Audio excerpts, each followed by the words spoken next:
Hi viewers, welcome to our channel. ప్రస్తుతం మనతో పాటు సీనియర్ జర్నలిస్ట్ దాము బాలా సార్ వారితో మాట్లాడదాం. నమస్కారం సార్. నమస్తే సార్, ప్రపంచ కమ్మ మహాసభ జరగబోతుంది సార్. ఈ వేదికపైకి చంద్రబాబు నాయుడు గారు అండ్ రేవంత్ రెడ్డి గారు వీళ్ళిద్దరూ కూడా గెస్టులుగా రాబోతున్నారు. మరి దీని గురించి ఏ విధంగా ఉండబోతుంది, ఏం చెప్తారు సార్? ఇది మొట్టమొదటి ప్రపంచ కమ్మ మహాసభ. ఇప్పటి వరకు ఇట్లాంటిది జరగలేదు. ఇది ఇప్పుడు జరగబోతుంది. హైదరాబాద్లో తొలి ప్రపంచ కమ్మ మహాసభ అని చెప్తున్నారు.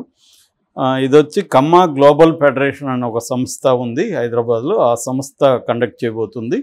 ఈ సంస్థ వ్యవస్థాపకుడు, తర్వాత Telangana Pradesh Congress committee working committee working ప్రెసిడెంట్గా ఉన్న జట్టి కుసుమ కుమార్ ఈ సంస్థని స్థాపించారు. ఆయన నిన్న ప్రెస్ మీట్ పెట్టి చెప్పారు.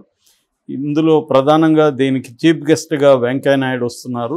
అట్లాగే ఆంధ్రప్రదేశ్ ముఖ్యమంత్రి చంద్రబాబు నాయుడు, తెలంగాణ ముఖ్యమంత్రి రేవంత్ రెడ్డి కూడా అటెండ్ అవుతున్నారు. ఫస్ట్ టైం రేవంత్ రెడ్డి, చంద్రబాబు ఇద్దరు కూడా ఒక వేదిక మీద కలుస్తున్నారు. అంటే ఇద్దరు గెలిచిన తర్వాత ఒకరినొకరు అభినందించుకున్నారు ఫోన్లలో, కానీ కలవలేదు వాళ్ళిద్దరూ. యాక్చువల్గా చంద్రబాబు ప్రమాణ స్వీకారానికి ఈయన వెళ్లాల్సింది, కానీ ఎందుకనో లాస్ట్ మినిట్లో డ్రాప్ అయ్యారు. సో ఏదేమైనా ఈ ప్రపంచ కమ్మ మహాసభ ఏంటిది, ఇలాగ జరగచ్చా? ఒక కులం పేరుతో జరుగుతున్న సభకి చంద్రబాబు, వెంకయ్య నాయుడు, రేవంత్ రెడ్డి వెళ్ళడం కరెక్టా? ఇలాంటి వాదనలు ఇప్పుడు వినిపిస్తున్నాయి. అయితే ఈ కుల సంఘాలు అనేవి కొత్తగా వచ్చినవి కాదు. స్వాతంత్ర పూర్వంలో కూడా కుల సంఘం ఉంది. యాక్చువల్గా ఫస్ట్ కమ్మ మహాసభ జరిగింది 1910లోనే జరిగింది. కృష్ణా జిల్లాలో కౌతారంలో జరిగింది. అప్పట్లో కంటంనేని వెంకటరమణ, తర్వాత బొబ్బా పద్మనాభయ్య వీళ్ళిద్దరూ దాన్ని కండక్ట్ చేశారు. అప్పటి నుంచి స్వతంత్ర పూర్వం నుంచి కూడా కమ్మ సంఘాలు కలవడం, కమ్మ సంఘాల సభలు, వాళ్ళ కమ్మ కులానికి సంబంధించిన సేవా కార్యక్రమాలు ఇవన్నీ ఎప్పటి నుంచో ఉన్నాయి. కమ్మనే కాదు, రెడ్డి కావచ్చు, అన్ని కుల సంఘాలు ఉన్నాయి. మనకి అప్పటి చరిత్ర గ్రంథాలను చూసినా, అప్పటి రచనలు చూసినా అందులో కుల సంఘాల ఇవి ఉంటాయి. వాళ్ళు హాస్టల్స్ కూడా కట్టేవాళ్ళు. నేను ఒక బయోగ్రఫీ రాసినాను, మార్గదర్శి అని. సో అందులో పంతులు గారని ఉంటారు. ఆ పంతులు గారు చదువుకునేది కూడా కమ్మ హాస్టల్లో ఉండి చదువుకున్నారు. సో ఆయన కూడా అప్పుడు చెప్పారు, కమ్మ హాస్టల్లో 2 రకాలుగా ఉండేది. ఒకటేమో పేదవాళ్ళకి ఫ్రీగా ఉండేది, డబ్బులు ఇచ్చి ఇవ్వగలిగిన వాళ్ళకి ఉండేది. అంటే గ్రౌండ్ ఫ్లోర్లో పేదలు ఉండేవాళ్ళు, అప్పర్ ఫ్లోర్లో డబ్బులు ఇచ్చిన వాళ్ళు ఉండేవారు. సో నువ్వు ఎవడన్నా వీడు పేదోడా కాదా కనుక్కోవాలంటే నువ్వు ఏ ఫ్లోర్ అని అడిగేవాళ్ళు. నేను గ్రౌండ్ ఫ్లోర్ అంటే వీడు ఫ్రీ క్యాండిడేట్ అని అనుకునేవాళ్ళు. సో అప్పటి నుంచి కూడా గుంటూరు, ఒంగోలు, లేకపోతే ఇటువంటి కోస్టల్ ఏరియాల్లో కమ్మ హాస్టల్స్ అనేవి ఉన్నాయి.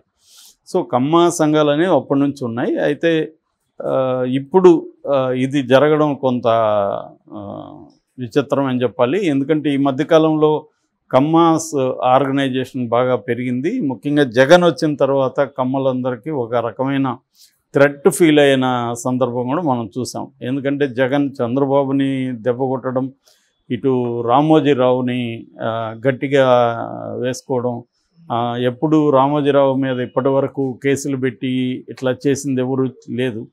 అంతకుముందు వాళ్ళ నాన్నే చేశాడు ఆ పని మార్గదర్శితో. దాన్ని తను ఇంకా అడ్వాన్స్డ్గా తీసుకెళ్ళి సిఐడితో వాళ్ళ ఎండ్ల మీదకి వెళ్ళి వాళ్ళ విచారణ జరిపించడం, రామోజీరావును కూడా విచారించడం, ఇది ఆయన జీవితంలో ఎప్పుడూ జరగలేదు.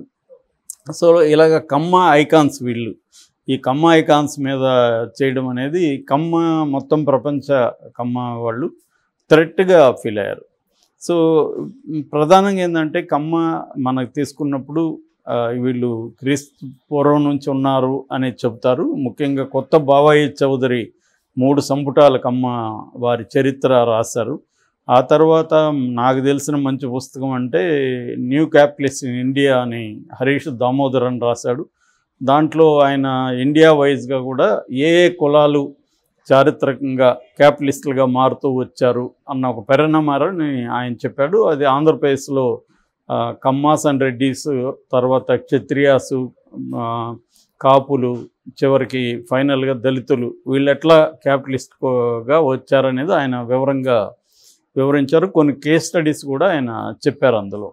సో ప్రధానంగా ఆయన చెప్పింది ఏంటంటే 19th సెంచరీలో అప్పటికి బ్రిటిష్ వాళ్ళ దీంట్లో కమ్మాస్ కొంతమంది జమీందారులుగా ఉన్నారు. వాసిరెడ్డి, సాయపనేని, పెమ్మసాని, రావెళ్ళ, యార్లగడ్డ ఇలాంటి సంస్థానాలు ఉండేటివి.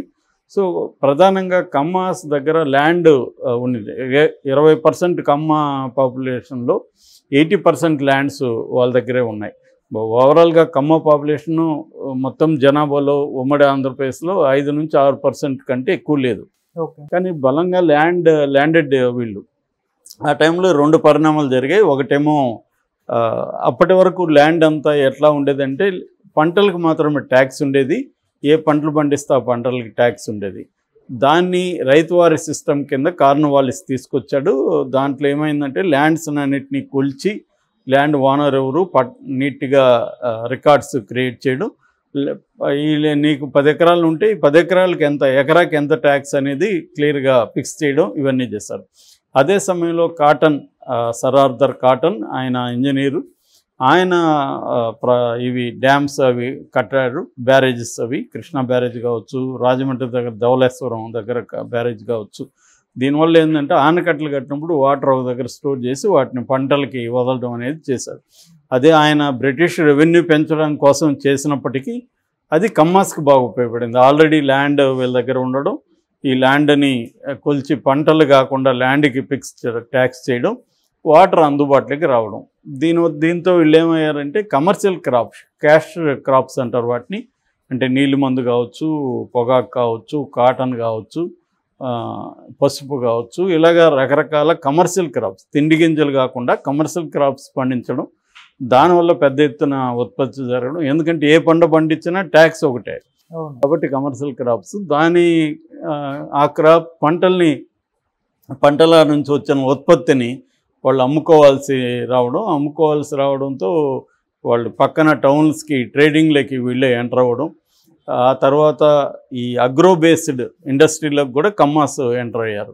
అంటే ఎరువుల ఫ్యాక్టరీలు, చెరుకు ఫ్యాక్టరీలు, ఇలాగంతా వీళ్ళు రావడం. దాంతో అర్బనైజ్డ్గా మారడం. అక్కడి నుంచి మెల్లగా బిజినెస్ మెన్గా మనకి ఎదగడం. అంటే రైస్ మిల్ల దగ్గర నుంచి ఇప్పుడు నేను చెప్పిన ఇండస్ట్రీస్లోకి వీళ్ళు వెళ్ళారు. అలాగే మనకి తొలి కమ్మ పారిశ్రామికవేత్తల్లో వెలగపూడి రామకృష్ణ కనిపిస్తారు. ఆ తర్వాత ముల్లపూడి హరిశ్చంద్ర ప్రసాద్. ఆ తర్వాత వీళ్ళకి కొంగునాడు కమ్మవర్ అంటారు, కమ్మవర్ నాయుడుస్ అంటారు. కొంగునాడు అంటే కోయంబత్తూరు ఏరియాలో, అక్కడ కూడా వాళ్ళు కూడా డెవలప్ అయ్యారు. వాళ్ళకి వీళ్ళకి కూడా బాంధవ్యాలు కూడా కలిసాయి అనమాట. ఆ కొంగునాడు కమ్మవర్ నాయుడు వాళ్ళకి వీళ్ళకి కూడా. అట్లాగే వాళ్ళు కూడా అక్కడ ఇండస్ట్రియలిస్టులుగా గోవింద్ స్వామి నాయుడు, అక్కడ దొరస్వామి నాయుడు, అలాగే పేర్లు అక్కడ కూడా ఉంటాయన్నమాట. ఇలాగా కమ్మ వ్యవసాయదారుల నుంచి వీళ్ళు ఎదిగారు. అంతకుముందు వీళ్ళు విజయనగర కింగ్డంలో కానీ, ఆ తర్వాత కాకతీయ రాజుల విషయంలో సైన్యంలో ఉండేవాళ్ళు, సైన్యాధిపతులుగా, సైన్యంలో దళ కమాండర్లుగా ఇలాగ ఉండేవాళ్ళు. కొంతమంది రాజకీయంగా కూడా యాక్టివ్గా ఉండేవాళ్ళు, కొంతమంది అడ్మినిస్ట్రేషన్లో కూడా కమ్మాస్ ఉండేవాళ్ళు. కానీ ప్రధానంగా కమ్మ సామాజిక వర్గం వ్యవసాయం ప్రధానంగా ఉండేది. ఆ తర్వాత నేను ఇందాక చెప్పిన వాసిరెడ్డి, సాయపనేని లాంటి సంస్థానాలు కూడా కమ్మ సంస్థానాలు వెలిసాయన్నమాట. సో ఇలాగా వీళ్ళు ఏంటంటే వ్యవసాయం నుంచి క్యాపిటలిస్టులుగా మారిన క్రమం మనకి ఆ పుస్తకంలో డీటెయిల్గా చెప్పారు. సో అలాగా ఇది మెల్లగా వచ్చి వీళ్ళు ఫస్ట్లో తొలితరంలో రాజకీయంగా తీసుకున్నప్పుడు కమ్యూనిస్ట్ పార్టీలు ఎక్కువ కమ్మాస్ మనకు కనబడతారు. అంటే కాంగ్రెస్కి పోటీగా కాంగ్రెస్లో రెడ్లో ఎక్కువ కనబడితే కమ్యూనిస్ట్ పార్టీలో కనబడతారు. ఆ తర్వాత తెలుగుదేశం పార్టీ పెట్టినాక కమ్మాస్కి ఒక ప్లాట్ఫామ్ ఏర్పడింది. సో తెలుగుదేశంలో వాళ్ళు కమ్మాస్ డెవలప్ అయ్యారు. ఆ తర్వాత మనకి డెవలప్ అయిన వాళ్ళల్లో కావూరి సాంబశివరావు కావచ్చు, ఇటు ల్యాంకో కావచ్చు, మ్యాట్రిక్స్ కావచ్చు, ఇలాగా అనేక ఇండస్ట్రీస్.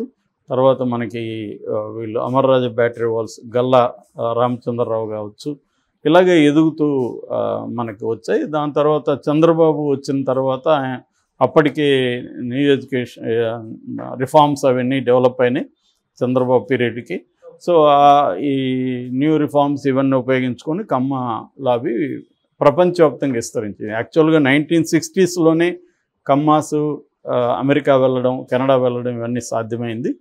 అక్కడి నుంచి ప్రపంచవ్యాప్తంగా విస్తరించడం, వ్యాపారాలు పెరగడం, రాజకీయాల్లో డామినేషన్ పెరగడం ఇది మనకి కనిపిస్తుంది.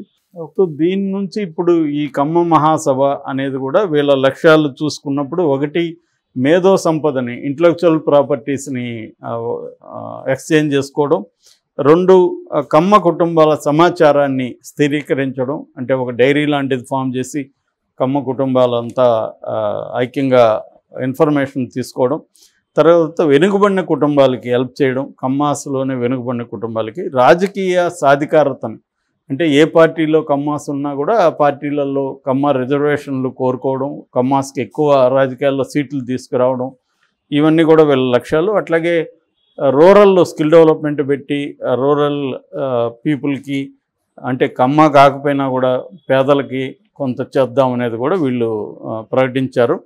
ఇతర సామాజిక వర్గాలకు కూడా ఎంప్లాయ్మెంట్ విషయం కావచ్చు, లేకపోతే వాళ్ళని చదివించే విషయం కావచ్చు, ఈ రెండు ఫీల్డ్స్లో మనం పనిచేద్దాం అనేది వీళ్ళ అజెండాగా ఇప్పుడు చెప్పారు. సో ఇది ఈ మధ్య ఏమైందంటే కమ్మ సంఘమే కాకుండా అందులో కులం ఇంటి పేర్లతో కూడా సంఘాలు ఏర్పడ్డాయి. ఆ ఇంటి పేర్ల సమావేశాలు కూడా జరుగుతున్నాయి. ఇప్పుడు టెక్నాలజీ వచ్చినాక కమ్యూనికేషన్ నెట్వర్కింగ్ అనేది ఈజీ అయింది కాబట్టి ఇలాంటివి బాగా పెరుగుతున్నాయి. సో ఇంకా దీనికి ఎట్లాగూ కమ్మ, ఇప్పుడు కమ్మలో ఉన్న ప్రముఖులు ఎవరంటే వెంకయ్యనాయుడు, చంద్రబాబు వీళ్ళు కాబట్టి వీళ్ళని పిలుస్తూ ఉన్నారు. ఇంకా ఇక్కడ ముఖ్యమంత్రి కాబట్టి ముఖ్యమంత్రితో అవసరాలు ఉంటాయి కాబట్టి ఈయన కూడా, పైగా ఈయన కమ్మ ఫ్రెండ్లీ రెడ్డి, ఈయన కమ్మ యాంటీ రెడ్డి కాదు, ఈయన కమ్మ ఫ్రెండ్లీ రెడ్డి కాబట్టి ఈయన కూడా పిలుస్తున్నారు. Okay sir, thank you so much sir.